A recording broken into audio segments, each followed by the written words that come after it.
हे students, आज के हमारे इस लेक्चर में हम एक्सरसाइज 2.2 के क्वेश्चन नंबर 2 का थर्ड पार्ट सॉल्व करेंगे। तो चलिए फिर देखते हैं इसमें क्या कहा गया है।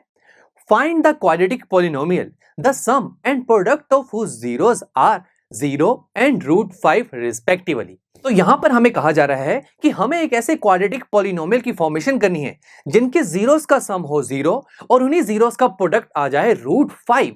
देखते हैं ऐसा क्वाड्रेटिक पॉलिनोमियल कैसा होगा। तो स्टूडेंट्स, हमें एक क्वाड्रेटिक पॉलिनोमियल बनाने के लिए क्या चीजें चाहिए होती हैं, देखते हैं। एक क्वाड्रेटिक पॉलिनोमियल की अगर मैं जनरल एक्सप्रेशन लिखूं तो क्या होता है, ax square plus bx plus c।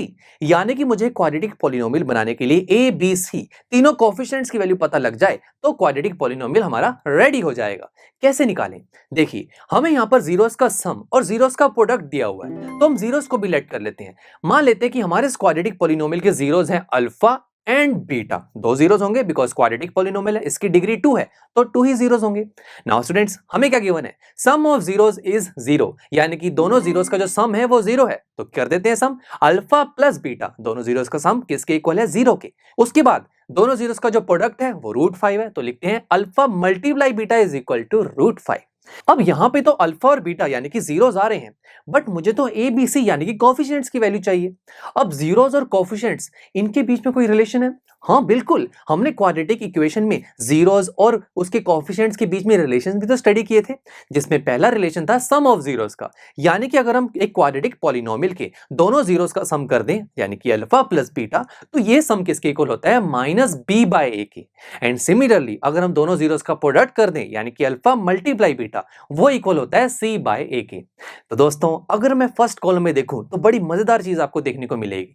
मैंने सबसे पहले लिखा कि अल्फा प्लस बीटा की वैल्यू 0 है, और अब मैं कह रहा हूं कि अल्फा प्लस बीटा की वैल्यू तो हम -b/a पढ़कर भी आए हैं। तो अगर दोनों को इक्वेट कर दिया जाए तो -b/a की वैल्यू क्या आ रही है, 0। सिमिलरली अगर मैं सेकंड कॉलम में देखूं तो अल्फा मल्टीप्लाई बीटा की वैल्यू मैंने क्या लिखी थी, √5। बट मैंने आपको बताया कि हमें पढ़कर भी आए हैं कि अल्फा मल्टीप्लाई बीटा, दो जीरोस का जो प्रोडक्ट होता है वो c/a के इक्वल होता है। अगेन दोनों को इक्वेट कीजिए तो आपके पास c/a की वैल्यू क्या आ रही है, √5।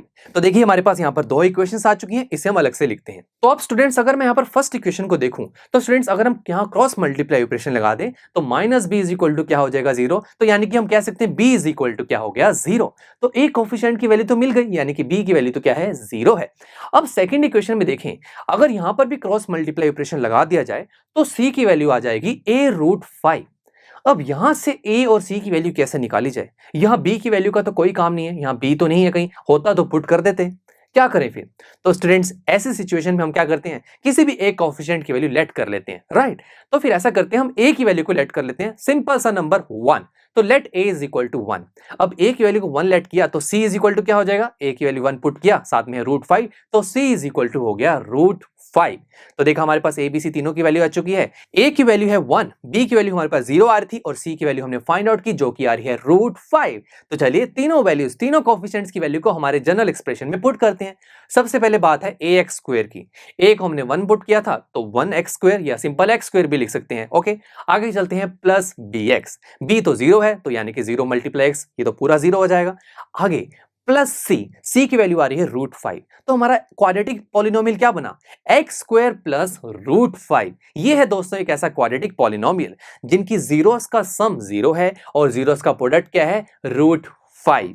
और स्टूडेंट्स, यहां पर यह भी जरूरी नहीं है कि हम सिर्फ a की वैल्यू को 1 ही लेट करें, आप a की वैल्यू को कुछ भी लेट कर सकते हैं। अब कुछ भी लेट करेंगे तो आपके पास तो बहुत सारी क्वाड्रेटिक पॉलिनोमियल्स आ जाएंगे। यस फ्रेंड्स, आप इनफाइनाइट क्वाड्रेटिक पॉलिनोमियल बना सकते हैं जिन पॉलिनोमियल्स के जीरोस का सम 0 होगा और प्रोडक्ट √5 होगा। तो आप ट्राई कीजिएगा, a की वैल्यू को 2, 3, 4 या माइनस में भी कुछ भी पुट करेंगे तो आपके बहुत सारी क्वाड्रेटिक पॉलिनोमियल्स आ जाएंगे। अभी के लिए तो सिर्फ एक ही क्वाड्रेटिक पॉलिनोमियल पूछी गई थी तो हमने एक और डिराइव कर दिया। चलिए अब हम नेक्स्ट लेक्चर में एक्सरसाइज 2.2 के सेकंड क्वेश्चन का ही फोर्थ पार्ट सॉल्व करेंगे। तो फिर मिलते हैं आपसे नेक्स्ट लेक्चर में।